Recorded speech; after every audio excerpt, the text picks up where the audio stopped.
Hey everybody, hey traders, happy Monday and welcome back. New year for a new segment. Final hour session, 3 p.m.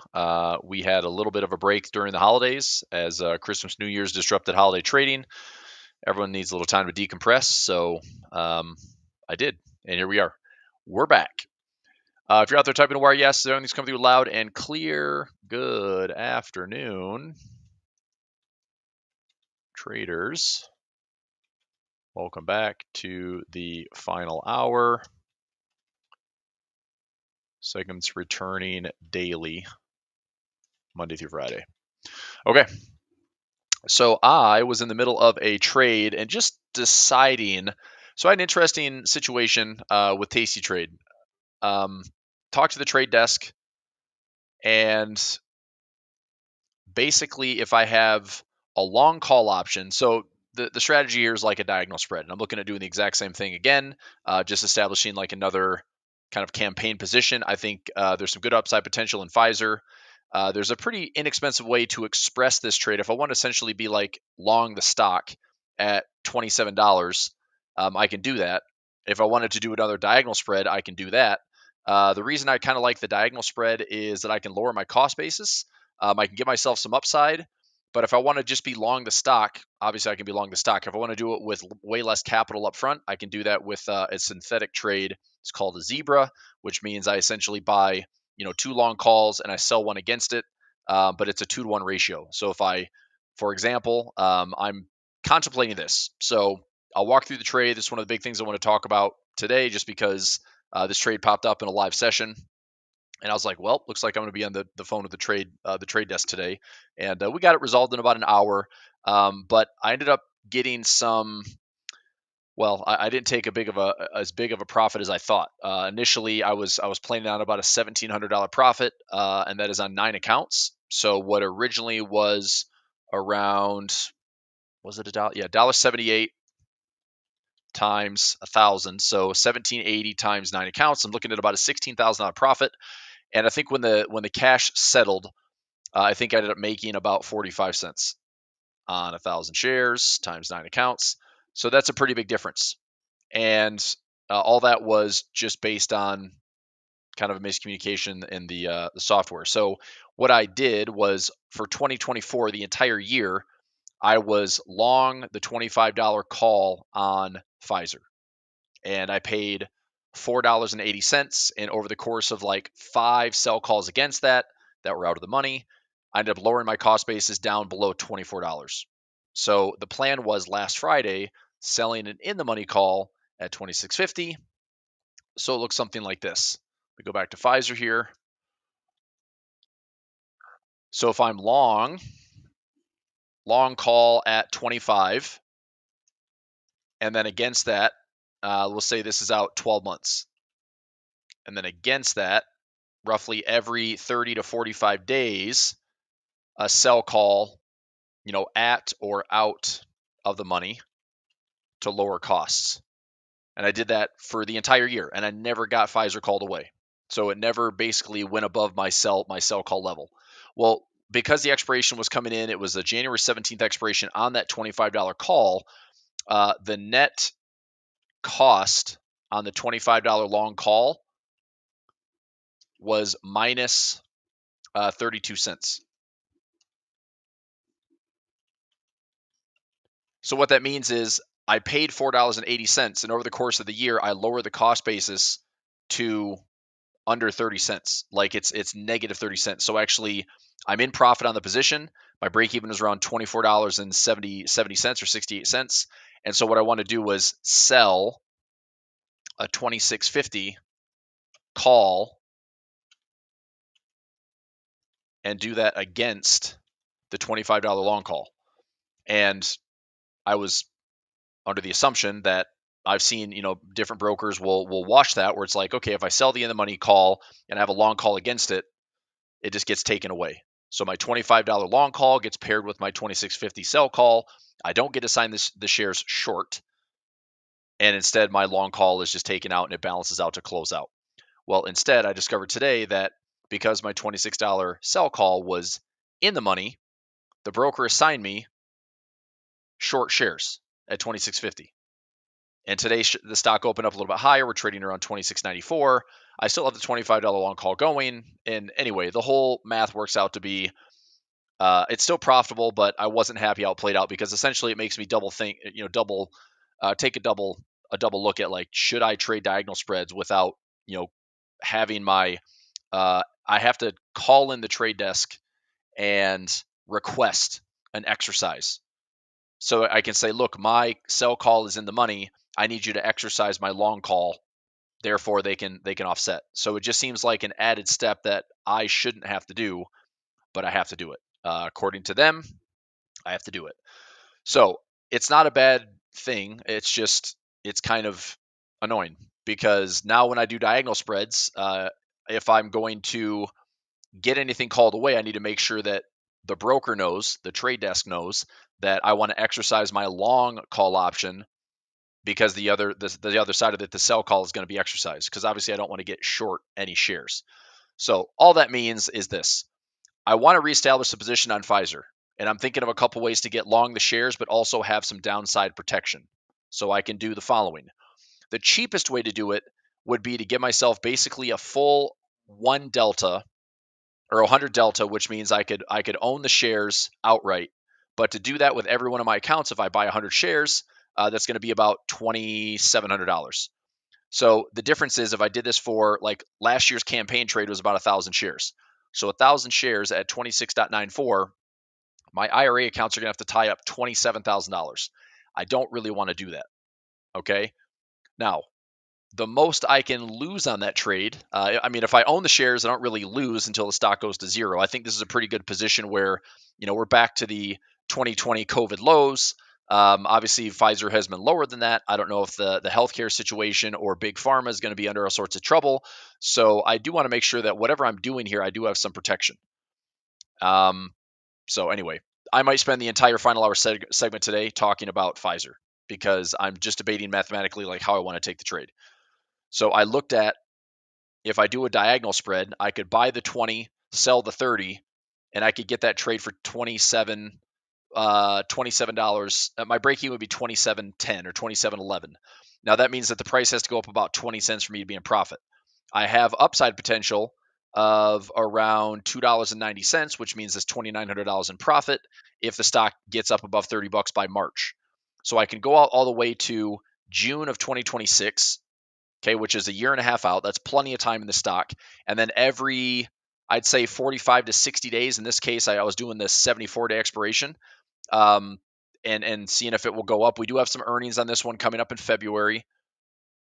So we have an earnings print February 4th. We have a dividend play January 24th, which is the end of this month.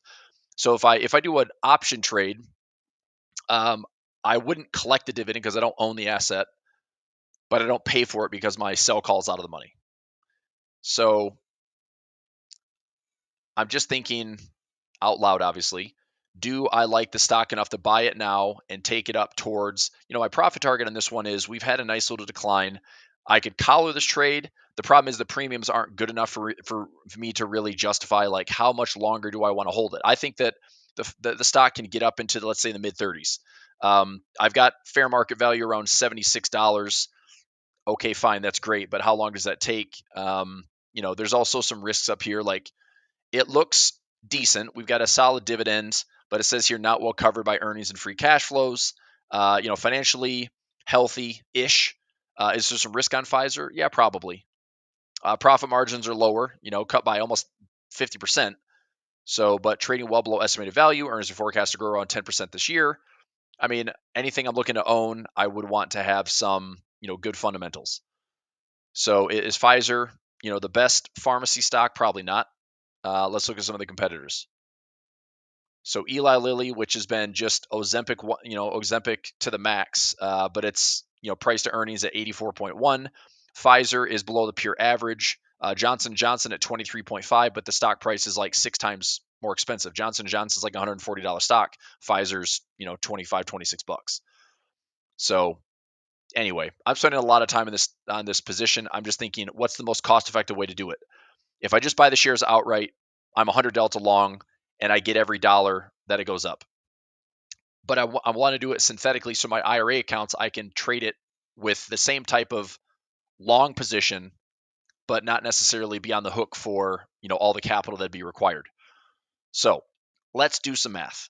If I do the diagonal spread and I put in, instead of tying up, $26,000 or $27,000, I can tie up $7,000 and hopefully get a return of, let's say, it'd be $3.10. So 310 times 1,000. So I can get, so 3.10 times 1,000 is $3,100 out of a buy power reduction. I mean, I get 43.6% return on buy power, which is really good. What does the price have to do? Well, by March, the price has to go basically up to $30. If it gets $30 or higher by March, then this stock looks great for a nice little gain. So I think that's a pretty cost-effective way to do it. If I'm worried about the, decline on this one, then I can obviously increase the cost basis, add some puts to it, which I might do in the near term as we have earnings coming up the early part of February. I could also I don't know, the collar trade won't be great just because the premiums are so bad on both sides. You have to essentially be at the money. So hey, FK, how are you, Zen? Nice to see you. So let me look at this trade. So 7,100, let's put this in for, let's see what my portfolio margin requires. About half of that. So about $3,500 to tie it up. I'm just going to do the same campaign trade again. I don't mind this trade. $7. Let's go out to March here, the $30 sell call against the long call out to June of 2026. If it gets called away, it's going to be, $3.10 move against the underlying. This would give me a break even with a $20 call at $26.95. That gives me $3.05. I'm going to take this trade. Hopefully I get filled for $6.95 or $7 or less would be fine. $6.92. All right, let's try this one at $6.95. So I'm going to go 10 contracts.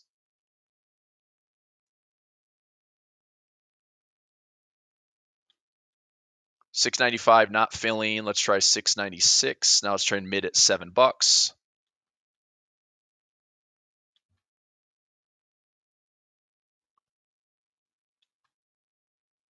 $7.30.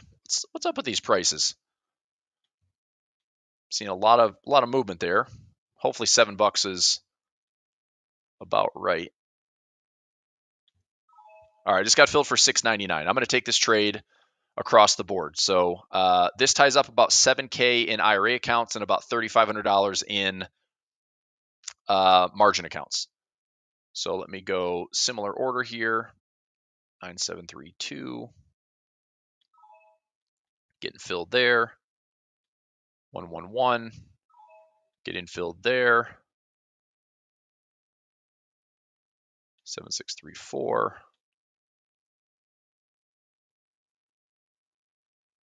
Okay, let's go 9072.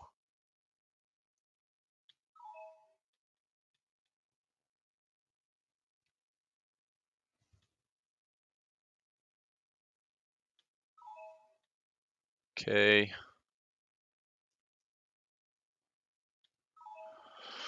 Okay, so position is in. Let me add this into my tracker. I didn't buy the shares, so I'm doing a diagonal spread. I went out to 6/18 of 26. Expiration $20 long call. And that is around a $7.95 debit. And then against that, I'm selling the 3/21/25 expiration, $30 sell call. And that should be for around 24 cents credit. Now, the nice thing is the net debit is way less than that. 6.99 is the net debit. So I either, one, paid way less for the long call, or two, got way more credit for the sell call. I would say it's the mix between the two because the bid and ask was fairly wide. So net debit 6.99, which gives me a break-even point of 26.99. And $30 price target is going to be if it gets called away. All right. So here is a new campaign trade for me. This is a June 26 expiration, $20 long call, and then a March. I'll just type in the exact. So it's 6/18/26 versus a March 21st, 25, $30 sell call. So $6.99 debit, which means a break even of 26.99. Okay. So in order for you to make money on this trade, I need the stock price to go up 9 cents. My price target on this one is to get back into the $30 to $31 zone. That's what gets me called away. I could also, I could roll this. I could roll this out, or just let it get called away. I mean, if we make a move into the 30s, I might roll this out and try to grab. I mean, I did this a lot last year. For every like 20 to 30 cents that I grabbed, that's adding $200 to $300 per expiration. So if I can do this in 20 to 30 day increments or 30 to 45 day increments, it's pretty easy to add additional profits to the bottom line. All right. So anyway, that trade is in, and I'm going to add this into Pulver alerts. So that is going to be under stocks and options. It's going to be a new trade, Pfizer. I'm doing another diagonal spread.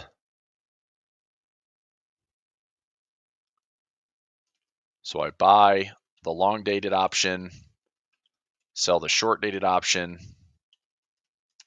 So it's a 6/18/26 expiration, $20 long call, and a 3/21/25 expiration, $30 sell call, and my net was $6.99 debit. So max risk is $6.99 per contract. My max profit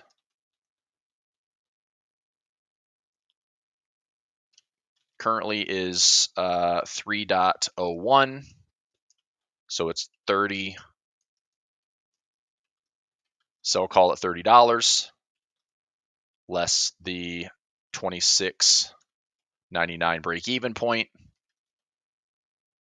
is 3.01.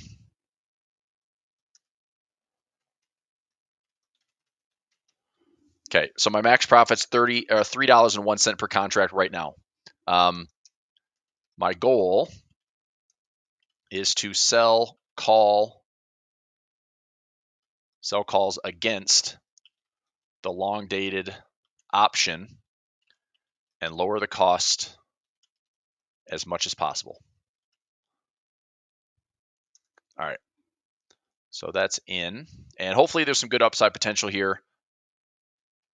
And probably in the near term, as we approach earnings in February, I'll probably end up buying a put just to be protective. If I'm wrong on the put, then it adds to my cost. If I'm right on the put and we go lower on Pfizer, then I'm trying to lower my cost basis. But hopefully this stock is kind of beat up enough where we're back into the 2015 lows. We're back into the 2020 lows. Could this stock get beat up any worse? Healthcare sector, looks pseudo attractive. I don't know how correlated this is, a beta of negative 0.01, so it's not really correlated to the S&P at all. If there's a value play this year, maybe this is a decent one. It's not going to be volatile. I doubt. I mean, I'd be super shocked if Pfizer all of a sudden starts catching bid and going to like $40, $45, $50 a share. I think longer term, going up to 50s and 60s could be a year or two away. But like I said, if I just turn this thing up to $30+, I'd be happy. So I'm taking that trade for right now. All right, screenshots getting posted and the alerts getting posted. All right, so there is that.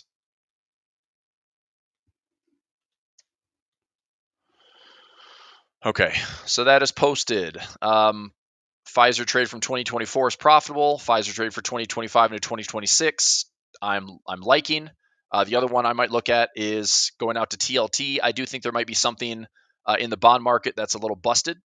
So I was considering maybe getting long bonds in a similar fashion. Let's see what that one looks like. I'm kind of interested in bonds like here's January 2026 going out a year. I mean, I almost want to go out even further and just let the bond thing work. Like TLT, I mean, lows around 83.40. How deep in the money could I get here? $83. Well, that break even is going to be 88.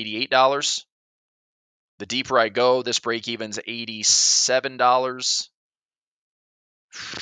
All right, 87. I would buy like a super deep in the money. What's the break even here? I'm looking at to lower the cost basis as much as I can.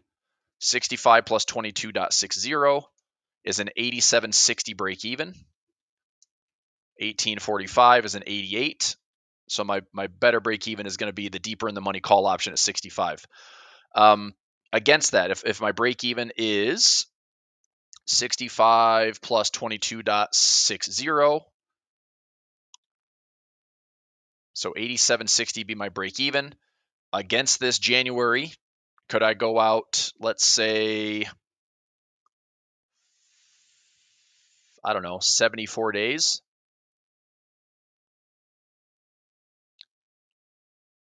I mean, I could sell a $90, $91. I could sell against this. So we're trading at 87 right now. I mean, if the Fed's losing control of the long end of the curve, this could become a challenging trade, but I'm trying to give myself plenty of time. If I'm going out literally to January of 2027, I'm thinking that, look, we've got a 3-year drawdown in bonds. Anything can happen, but I don't think we're going to have a 4 or 5-year drawdown in bonds. So point is, if I can sell against it and lower my cost basis, I could tie up a couple $1,000s, have some diversification, have a safe haven, and also give myself some upside potential where, okay, I'm going to sell break even around 22.60 plus the $65 call, that's 87.60. So if I put in the 91 strike minus $1.19, get it called away at 91. So I make $459 a share. So I think tying up 200 shares, close to $1,000 on this isn't a bad trade. If it's $1,000 coming into, let's see, I don't think this is bad. So I think I'm going to pair this with the 91. I mean, we got up into the hundreds last year. Maybe some range trading. Maybe we go to lower lows, but I'm looking for diversions here. So if the TLT comes down to this level, either we break this market and this all of a sudden becomes like the bond bull market timing, something like that, where we finally hit a reversal pattern, or this starts like happening sooner, where maybe the market, if we get some risk off flows on the stock market, bonds are likely going to see some love. So that's why I was thinking I've kicked back on this idea like into last year. I was like, I don't know if the timing is going to be good to get into the Santa rally and the market goes higher, bonds go lower, the yield's going up. Look, I still think the yield could still push a lot of pressure onto TLT. But if my break even is around current price and this thing has a drawdown of another like $5 or $6, I don't think it's the end of the world. Plus, I can sell against it and lower the cost basis. So I'm going to do this one. I'm going to buy the 65 call. I'm going to sell the 91, and I'm going to do 2 contracts on my IRA accounts because it ties up 2270. It's about 1% for a lot of these accounts, and I'm going to do 4. I'm going to do 4 contracts for my margin accounts. So, and this one's going to be, let me make sure I did that right in Pfizer, by the way, before I go to TLT. Pfizer, 10 and 10. All right, we're good. Now let's go back to TLT. TLT trade. So if I buy the 65 call, sell the 91, I'm going to do the math on that. So 21.27. Let's see if we can sneak in a couple cents less on the debit. I'm going to go 4 contracts on my margin accounts.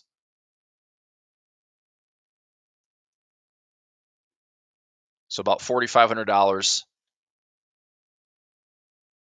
Okay, so let's see if we can get out of here for 21.25 is not filling. Let's try 21.30. Not filling. Should be pretty darn liquid. I shouldn't have to go much more than the mid price.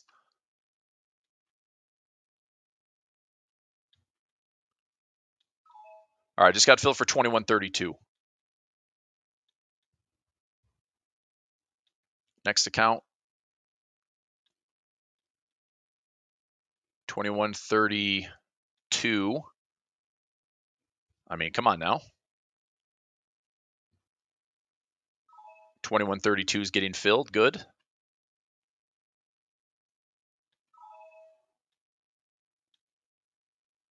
And let's go this one.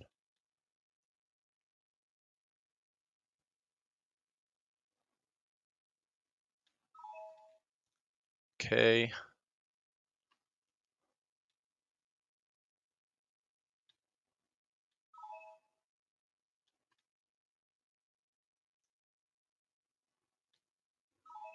All right, those got filled. Now I'll go similar for 2 contracts on 7634.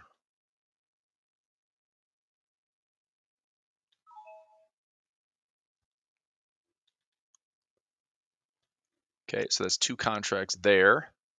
And then just getting these other accounts settled in. Okay. And 6761. All right, so that's in. TLT, diagonal spread. I'm doing a January 15th of 2027 expiration, $65 long call. And against that, I'm selling the March 31st, 25 expiration, $91 sell call. And that's a 21.32 debit. So break even is going to be 65 plus 21.32. My break even is 86.32.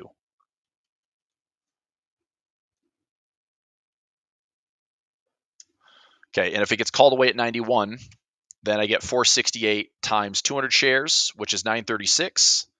Or on the portfolio margins account, I get 1872 per account.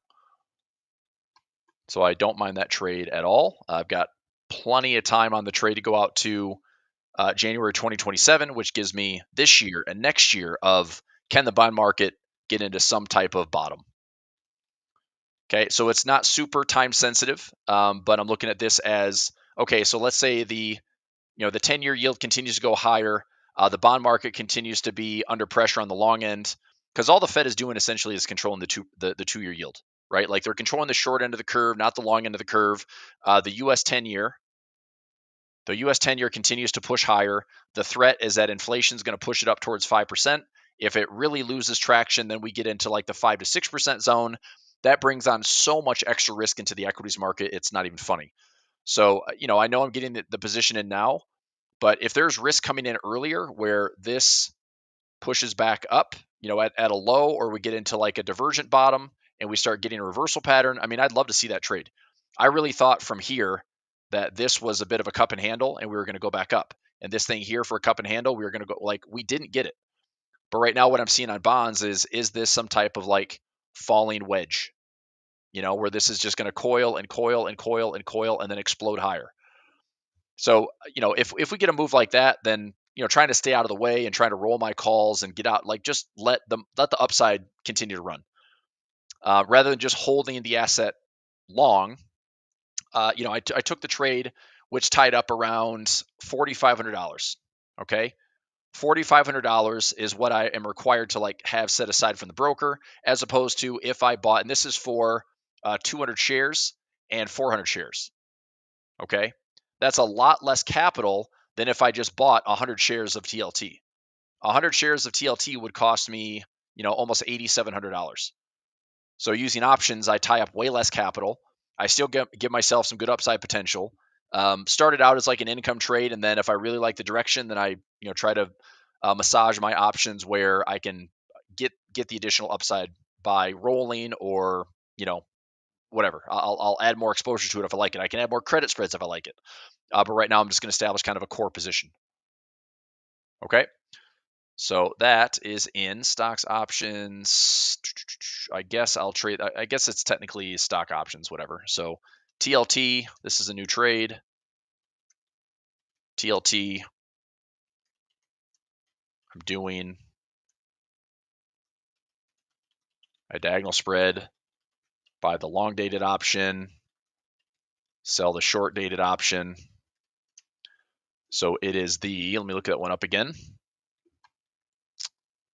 The 1/15 of 27 expiration, $65 long call, and the 3/31/25 expiration, $91 sell call.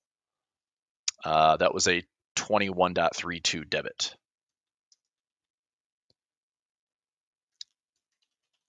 This is a play on US bond exposure. And after a 3-year drawdown, will we see more bears for bonds or a rally due to the added risk in owning equities? I don't know. And if you have this conversation about, oh, the US is going to default on their bond, it's like, okay, well, then it's defined risk. The most I can lose on this trade is like $2,100 or $4,000. Like that's the most I can lose. So at the end of the day, it's still defined risk. If I think we have bigger problems if the U.S. defaults on bonds or their debt obligations.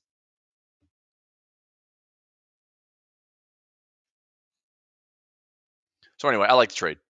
Give myself plenty of time. I am curious in a 3-year drawdown, which I don't think has ever happened before. Has the U.S. bond market ever been in has it ever had 4 losing years?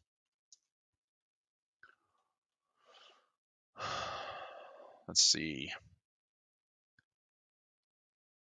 So since 1976, there's only been 4 years that the U.S. bond market recorded losses. Let me look up on Twitter.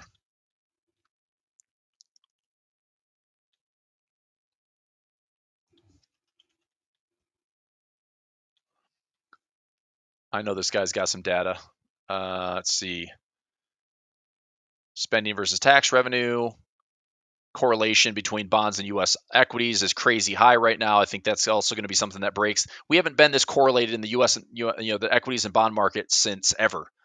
So back into the 90s, not that correlated in 0.64, which is crazy high correlated before it faced a giant drop off. I don't know. Something just tells me we're on borrowed time. Like, I don't know how this market can keep cranking, 10, 15, 20% years without it being like crazy concentrated. I just think there's too many companies that are going to struggle, but whatever. I'm just placing a trade on bonds. Who cares? So let's go to bonds. I know he's got a list in here. Top 10 holdings were crazy high concentrated, right? The top 10 largest holding the S&P now makes up 37.6% of the entire market. So concentrated. Deficit just keeps climbing like it's exponential. Here's Mag 7, just continues to return more and more. There's price to earnings. Everything except for long duration treasuries. Seriously, this is crazy. Look at this. So 2024, literally every asset you traded was positive. Every asset you traded was positive, except for TLT long duration treasuries. Isn't that crazy? So I guess TLT was not in a 3-year drawdown. We've had bonds as a whole, but we had 2 losing years, and the bond market, because of that little rally we saw, I don't know if it was in August. Like when did the bond market make that big rip? That was April to, right until the Fed started to fudge things up with an inverse reaction. It's like the Fed cut rates and the bond market's like, nope, you guys are going to lose control of the long end of the curve, and so long end treasury or bonds getting crushed. So this shows that we had a 2-year drawdown. We carved out a positive gain on TLT in 2023, but gave it all back. So 3 out of the last 4 years have been in a drawdown. That's a pretty steep drawdown for 2024. So that rip we saw in 2023 was like a bit of a kitchen sink rally. That was like the bottom in 2023. So the bottom in 2023 got us all the way back up into positive territory, just kind of saved the bond market from a nasty drawdown. But overall, let's go the last 4 years. I mean, 2022 just a horrendous bond performance. Yikes. Like offering literally no safe haven. That's crazy. So in the last 4 years, bonds, TLT has done negative 4.6, negative 31.2, plus 2.8, and minus 8.1.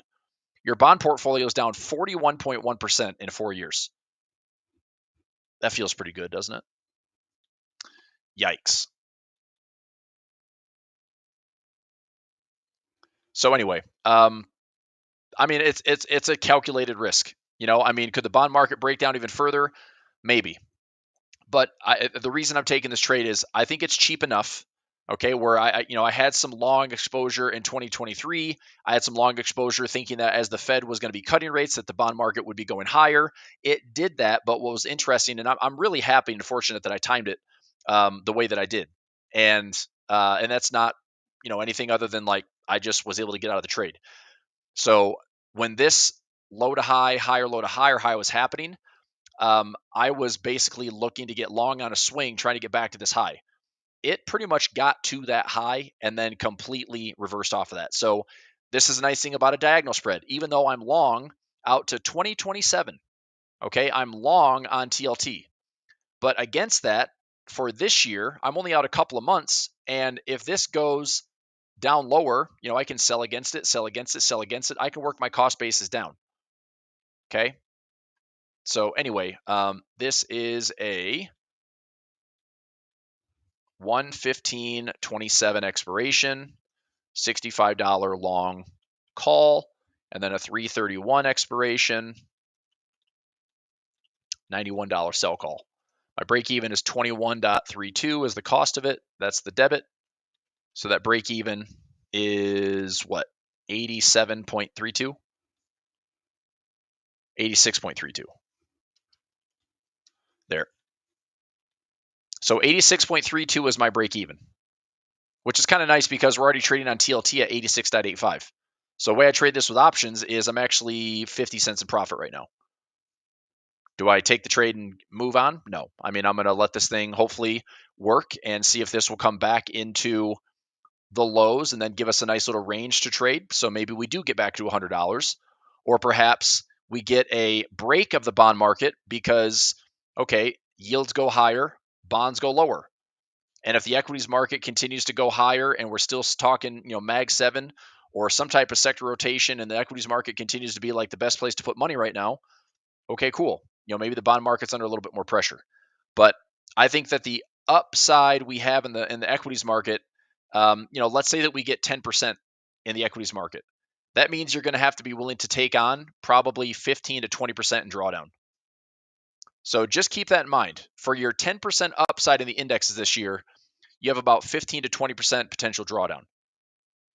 So if that is favorable, what I'd like to see is, okay, if we get to 10% upside, I want to be protecting to the upside. If we have the 15 to 20% downside, I will have the protection and the cash to then redeploy fresh positions and lower my cost basis with any type of drawdown. And if we get a pullback in the equities market, that hopefully will translate into something better in the bond market. One thing that was really surprising in 2022 was the bear market was not given any safe haven from the bond market at all. Equities down, bonds down, dollar was ripping, yens all over the place, currencies were wild and crazy, 20 to 30% corrections in the major indexes and stocks themselves. I mean, we saw Mag 7 stocks down 30, 40, 50, 60. Facebook, Meta was down like almost 80%. Massive drawdowns in 2022. So anyway, index wise, if you're excited about 10% upside, be prepared for 15 to 20% downside. That's your very typical risk-adjusted returns where they say you got to risk it to get the biscuit, and that's usually the risk-adjusted return is you're taking on typically double the risk. So to return 10%, you got to face about 1.5 to 2 times the risk. Okay. All right. So that trade is in. Let me get a screenshot of this, and that way, out into March, I can either get this stock called away for a couple bucks, or I'll just keep selling against it and keep lowering the cost basis. So play in U.S. bond exposure after a 3 of 4 year drawdown. Will we see more bears for bonds or rally due to the added risk in owning equities? it's an option-based income play. Option-based income play for now. Perhaps it's a safe haven or diversification play into 2025 with any risk off moves. So I've got the picture in and posting now.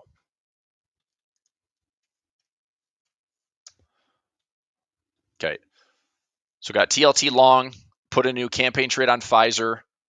Uber, I put in some trades this morning. Nick was talking about it and I actually liked it. So I priced it out where I'm willing to own the shares of Pfizer. And then I've got some income trades. I put in some trades on SPY. I put in some trades on ES.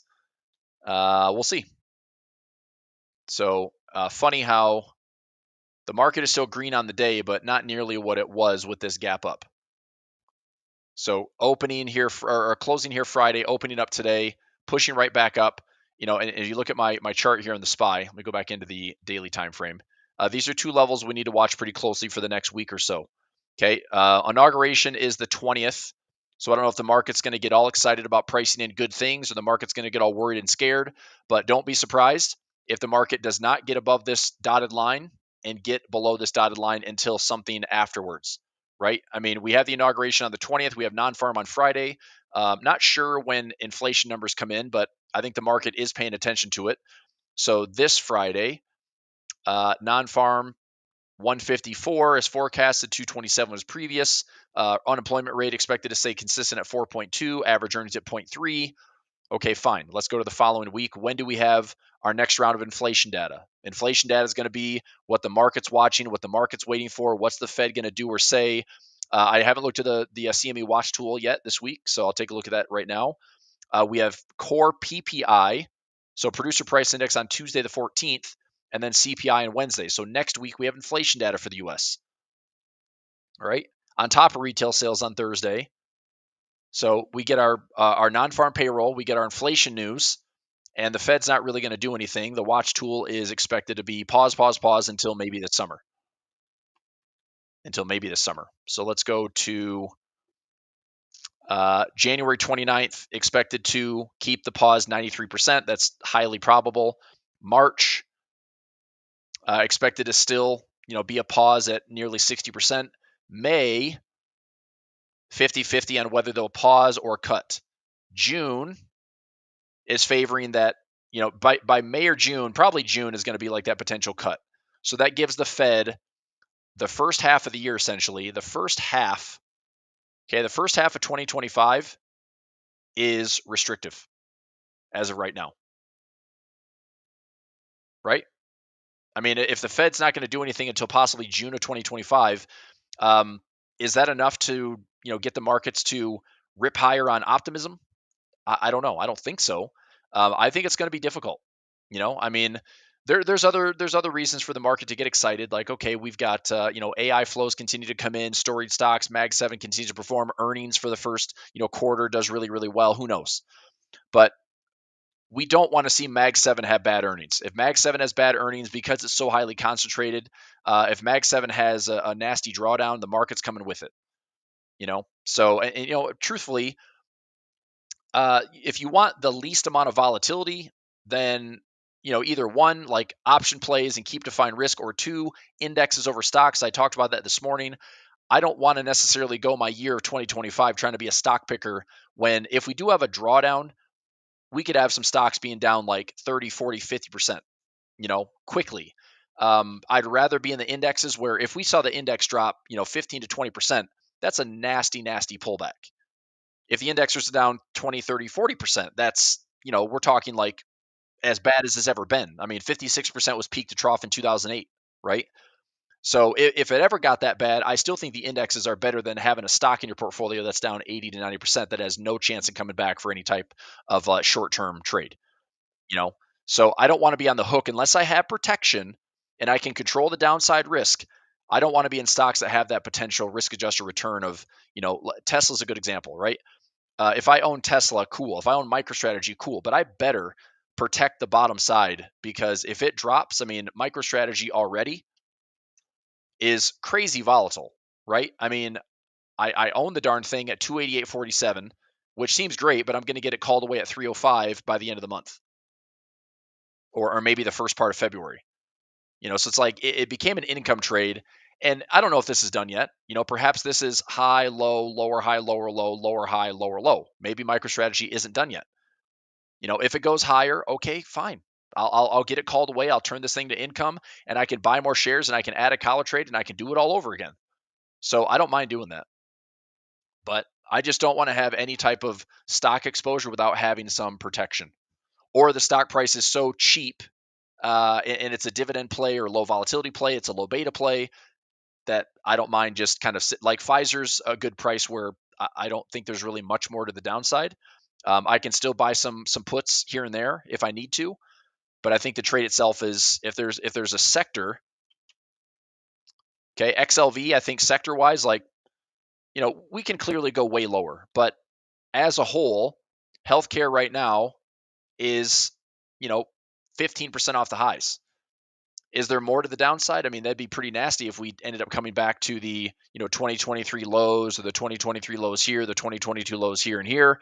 That would be a high to low on healthcare, about a 23% correction. Anything can happen on these stocks and sectors and indexes. But if we're going to have any type of broader market, or what is going to be like the best performing sector of 2025, I don't know. Maybe it's utilities, right? Maybe it's energy. Maybe XLE is the best performing. I couldn't get the trade that I wanted on energy. I'm just not that bullish on it right now.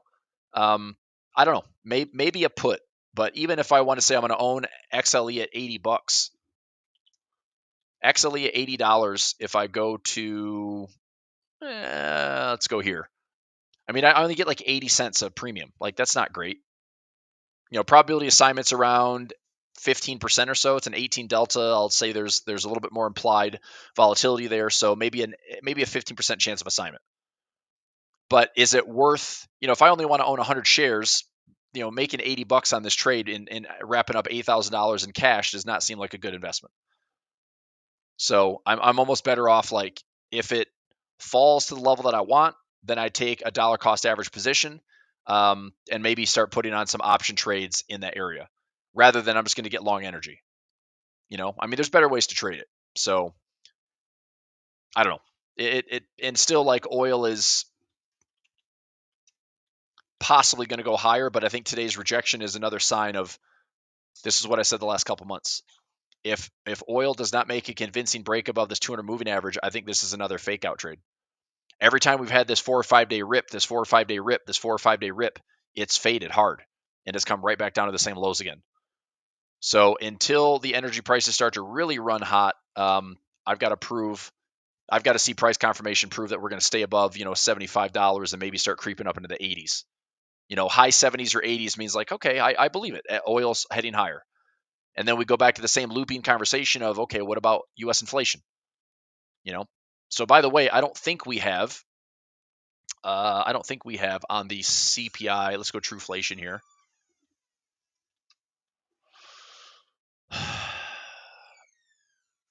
So this actually is falling a little bit. So the last year, we were up as high as 3.11. We are dropping a little bit on the U.S. inflation index. Now, Trueflation is a third-party measure, so this doesn't really fall in line with what we see on headline CPI or core PCE or PPI for that matter.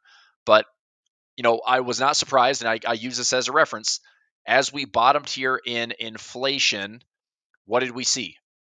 CPI data we printed higher, PPI data we printed higher, PCE data we printed higher. September, October, November, all of those on CPI and PPI and PCE, all three of them were going higher. So because this trended up, I was pretty confident that we're going higher inflation, which means the Fed at some point stops raising rates. That's how it played out. So what I'd like to see would be, if this goes up, that's not good. I'd like to see this starting to go lower. If possible, I'd like to see this going lower to show that trends in inflation can actually be a bit more in control. But the higher this runs, if we start breaking these highs again, that's not good, right? So anyway, Big Mike, I see your comment there. Just put a euro dollar option strangle in place. Tariff story hit the wires. So it's good, right? Did you do a long strangle so you can play it both ways? I mean, the dollar index got a big slap in the face today. But yeah, I mean, a lot of volatility today. I still think the dollar is, I don't know, just be prepared. Here's what I'll say on the dollar. If we come back to revisit 106 or 105.50, I would still be looking long the dollar. I think the dollar has a potential, and this isn't good for equities either. If the dollar gets stronger, it's not going to be good for equities.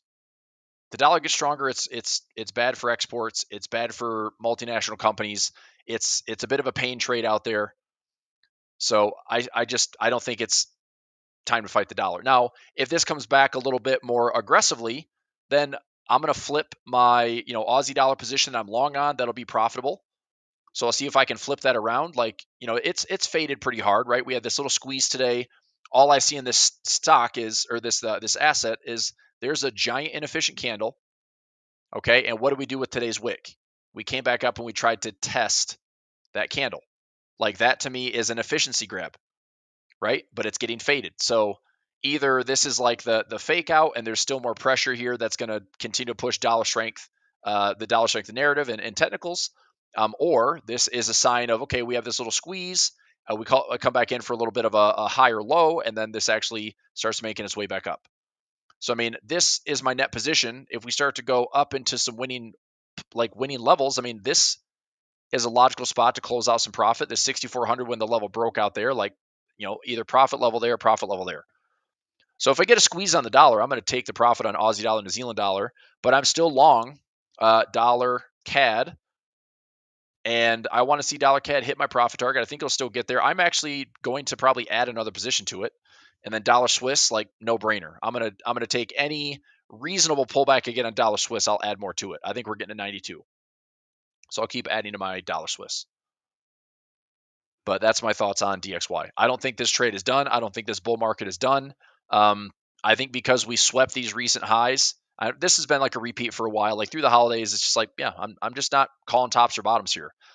If we have a higher low, then we see the same thing over again. If we see a broadening pattern where this is a liquidity find, comes back in to test these lows, but that's dollar strength, and we continue to head back up here, this could be like an interesting, like, nasty range. But I still think the dollar long that has all sorts of ramifications would be the dollar index goes to 114, because there I would say not call the top, but look for top. And if we get a top, man, sell the heck out of the dollar, because I think you'd have like a 1 to 2 year macro trend on the dollar. And I would love to be in that trade. Love it. And maybe the best offer there would be an Aussie dollar long, or it'd be a euro dollar long, or a pound dollar long, or New Zealand dollar long. It doesn't really matter what the trade is, but currency wise, I'd say the only one I'm not that interested in is probably dollar yen. I don't care what the dollar yen does.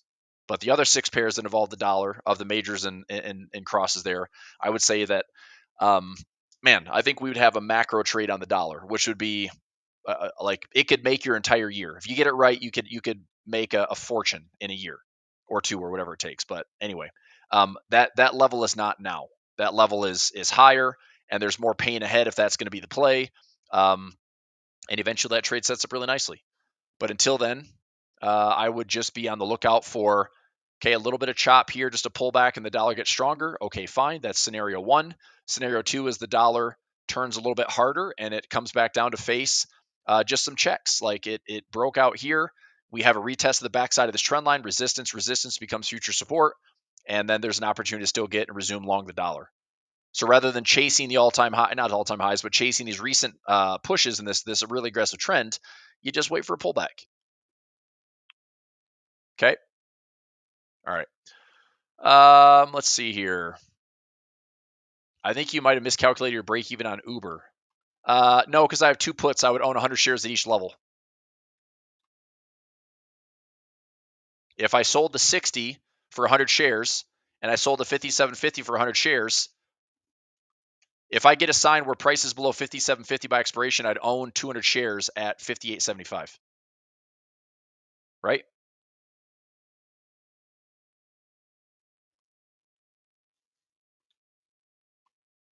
Yeah. So Uber, right here. So I sold the 60 put and I sold the 57 put, collected $3.14. Most importantly is I'm just willing to own the shares. So if I get assigned at 60, price has to be below 60 by expiration, which is March 21st. If I get assigned the 57.50, price has to be below 57.50 there. So that'd be 100 shares at 60 and 100 shares at 57.50. Yep. And then divide by 2. So my break even on 200 shares would be 58.75. And then I can subtract. Actually, you're not wrong though. You're not wrong. So I'd own the shares at 58.75, but of the 314 credit that I collected, that's not 314 on 200 shares. That's 314 on one contract. So technically, 314 divided by 2, I make $1.57. Yep. So it's $1.57 off of that value. So you're right. I didn't get it spot on, but 314 credit, but I can lower that. 314 credit would be $1.57 off own price. So now I can do the 60, 57.50. So 58.75 minus $1.57, I'd own the shares at 57.18.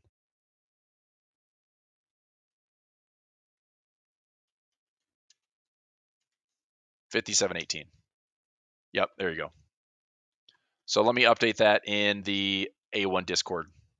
Pfizer and Uber. Let me edit that real quick. Let's see here. So ownership break even would be 57.18.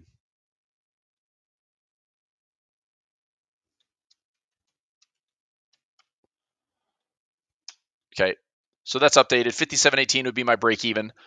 And the nice thing is if I do take the shares, then I will add some covered calls. I'll add a collar. I'll do something to generate the income. And yeah, I mean, there's room for this thing to fall. So Uber right now from 66 and change would have to fall around 13.5% for me to take any assignment. And from these recent highs, we'd have to drop around 35%. So I looked at it this way. If we go there and there, I'd like to see some support. I don't mind taking the assignment. I'd obviously hope that there's no crazy pressure to the downside here. I mean, fundamentally, I think Uber's still pretty darn strong. I'd like to see it get back up to these highs. I just don't know if sentiment's going to play a factor there. So if it goes higher, that's fine. I'll just keep the income. If it goes lower, I'm willing to own the shares. So pretty simple. All right. Yep. Thanks for pointing that out, though. I would have definitely miscalculated that. So willing to own, and that break even is 57.18. Willing to own, 57.18. Okay.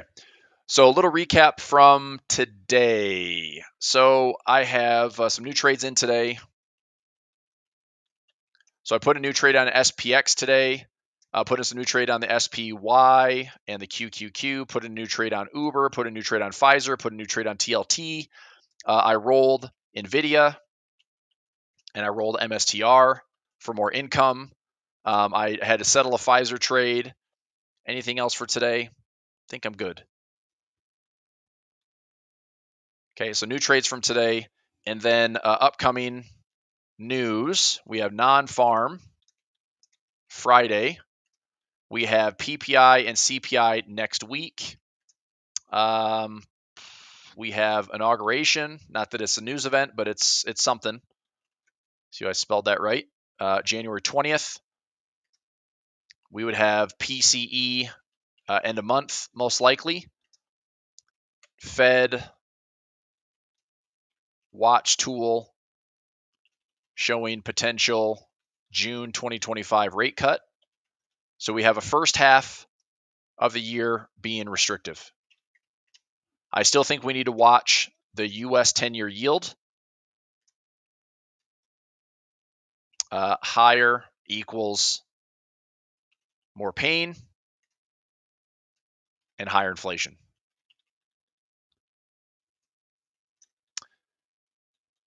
What else? We're going to have earnings, Q4 earnings. Honestly, it's going to be like to see the market breadth fall apart like it did late in the year, like 2024 December readings for market breadth were really, really bad.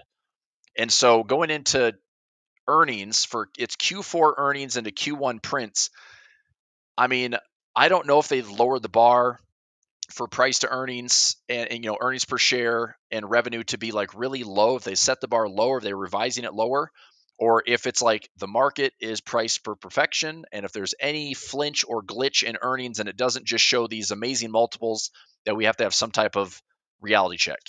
I think that, look, 10 to 15% anticipated gains for 2025 will likely come with 15 to 20% pullback. Okay. So, I mean, I'd be more like, let's be conservative, right? Let's say that, the most we can get this year to the upside is like 10%. Average returns for the S&P is 8%. Throw in dividends, net everything, maybe like 9 to 10%. But if we have 10% upside, you're going to have to face a 15 to 20% pullback. And I could see the current levels with pullbacks towards the 200 moving average. I think, maybe the all-time highs compared to like the August low of 2024. That's just a big area that the market can swing back and forth in. And one thing to be really challenging this year would be to be like fully invested at the highs, not have any downside protection, and not have any cash to buy in at a discount. So I'm still going to keep a lot of cash on the ready. I've got about 40 to 45% of my portfolio still in cash. I took a lot of positions of profits in December, and I want to have cash at the ready for like better discounts. And I still think there's pullbacks on Mag 7 that could happen. I'd love to see a pullback in the indexes. I'd love to see a lot of pullbacks in a lot of places, but I don't know. I think that the high correlation between stocks and bonds all of a sudden breaks, and maybe we see something like, Bitcoin might be like, it's totally speculative, but Bitcoin might be like the one asset that performs really, really well this year. Maybe gold also catches a bid again, and I don't know, maybe the U.S. market just can't keep grinding higher. We'll see. There's enough positive, and remember, it's like you got buybacks, you got mergers and acquisitions, you've got fudging numbers, you got I don't know. There's all sorts of reasons that this market can remain irrational longer than traders can remain solvent. Like, I'm not calling the top. I think that's stupid. Okay.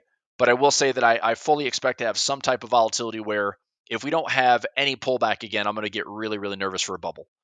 That's probably my biggest concern moving forward is that, Trump, and I said this like last week, I think I did a couple live sessions. I think if you want to play like the game, it's like Trump should almost want to see the market crash. And let's say crash, like, okay, let's say 20%. Market crashes 20%. He can blame the Democrats for all their shenanigans and then look to rebuild over a 4-year window. And so we can get like the Band-Aid off. We can dismember the high valuations and all the bubbly talks we've got going on right now in this narrow market breadth. We can get it out of the way. Like, just cleanse the market real quick, give everyone a pullback, and then you can rebuild for 3 to 4 years and be way more positive coming out of it. Okay. It's going to be painful because most investors aren't ready for it, right? But that's an easy way to kind of build from a low. Instead of, and I think what the likely scenario is we do nothing but inflate and fake our numbers, and it seems like everything is like great in Wall Street, and corporate profit earnings are as high as they'll ever be and has ever been, and AI is going to make it more profitable. But you're going to have like a Main Street recession while Wall Street just keeps chiming along and humming along like nothing's wrong. And at some point, like, Main Street's going to break, right? Like the bottom end consumer that's, 90%, like the lower 90% that struggles, and the top 10% that has plenty of assets to live and survive. If the top 10% stop spending money and the bottom 90% have more pain, you're just going to have like an angry society. Is that enough to break the stock market? Of course it's not. But I do think that's an interesting thing to follow this year. So I'd almost rather see the correction happen sooner than later and then rebuild from a good spot. But something tells me that what we've seen since 2018 is what? 2018, we've seen booms and busts. Market had a volatility event 2017, 12 months in a row was all bullish, right? Tiny, little drifts, but bullish every single month. 2018, massive volatility event, came back to the highs, crashed down to fresh lows. And then we had a rip up into 2019, bubbly again, crash in COVID, went to lower lows. 20 to 21, bazooka stimulus, the whole world did it. So we got the all-time highs at 2021 again, peaked out in 2021 in tech, peaked out in 2022 January in S&P, crashed in 2022 with a nice healthy bear market, ripped our way back the last 2.5 years to get all-time highs once again after 2-year drawdown. We have had nothing but booms and busts for the last 6 years. So if we just keep stretching higher, we're going to bust at some point. And the one thing we haven't had since 2015 and 2016 is a sideways market. So my bet this year is that it's going to be more of a bit of a trader's market, and that's if we go sideways. A trader's market would be sideways because the market doesn't do anything to give you good returns. You got to have some timing in there. You got to figure out how to carve out some income. The best part is if you can make money when the market's not going anywhere. That's a trader's market. How do you do that? I do it with options. The currency market, same thing, grind out your profits. But if we have another stretch to the upside or we have like a nasty correction, just want to make sure that I've got protection to the downside and I still let the stocks, move to the upside and hopefully lower the cost basis or prices go higher and we just get stocks, called away for gains. But that's my thought real quick on the macro side of 2025 is like, I don't know. It's a clean slate. Markets had 220+% years. Probability history shows that usually the markets are still going to drift in that momentum and we'll have higher highs. But I just don't think it's going to be the same type of momentum that we saw. So I would be shocked to see if the market can get 20+% in gains this year. We closed 2024 within like 3 to 4% of all-time highs. So that's very close to the all-time highs, and that's essentially like there's no risk in the market, right? It's like we're right there. We're at all-time highs. Well, the risk is all to the downside. So a 10%, 15% correction, there's a lot of potential risk there. So anyway, just be prepared. Tricky patterns are broadening patterns, right? Tricky patterns are broadening patterns. So if the market's here and it goes up and then falls down, goes back up, falls back down, like that is a challenging environment to trade. So having some cash at the ready, buying lows and kind of a little bit of market timing could go a long ways. Okay. Yep, I see that too, Sam. Thanks. Yeah, this week we have Jimmy Carter services, so no market open on Thursday. Forex will be open, crypto will be open, but U.S. equities will be closed. Then we have non-farm payroll on Friday, so markets closed Thursday.